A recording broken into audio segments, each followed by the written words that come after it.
পরিবার আর প্রিয়জনের দায়িত্ব কাঁধে তুলে নিয়ে নিজের ঈদ আনন্দ বিসর্জন দেন অধিকাংশ কুয়েত প্রবাসী। হাজার মাইল দূরে থেকেও নিশ্চিত করেন প্রিয়জনের ঈদের কেনাকাটা। তবে অনেকেরই হয়ে ওঠে না নিজের জন্য নতুন জামা কাপড় কেনা। প্রবাসীর ঈদ কেনাকাটা মানে পুরান জামারে লন্ডির দিন নতুন করে ঈদ করে। প্রবাসীদের ঈদের আনন্দ হচ্ছে পরিবারের সুখ, হচ্ছে প্রবাসীদের সুখ। ঈদ ঘিরে কুয়েতের শপিং মলগুলো খোলা থাকছে মধ্যরাত পর্যন্ত। প্রবাসীরা শেষ সময়ে কেউ কেউ পছন্দের পোশাক কিনছেন। তবে মধ্যপ্রাচ্য সংঘাতের কারণে এবার কমেছে ঈদ কেনাকাটার চাহিদা। যুদ্ধের কারণে একটু কম কেনাকাটা করতেছে সবাই, একটু পয়সা সেভ করতে চাচ্ছে, তাই একটু কেনাকাটা কম করতেছে সবাই। সবকিছু ঘোরাফেরা করে একটি প্যান্ট, তারপরে বেল্ট আর গেঞ্জি না হয়েছে আমার।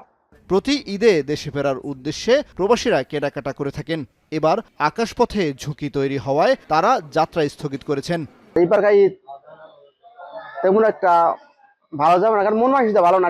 প্রবাসীরা বলছেন যুদ্ধ পরিস্থিতিতে এবারের ঈদ কাটবে তাদের উদ্বেগ উৎকণ্ঠায়। কামরুল হাসান জনি, এখন বিশ্ব।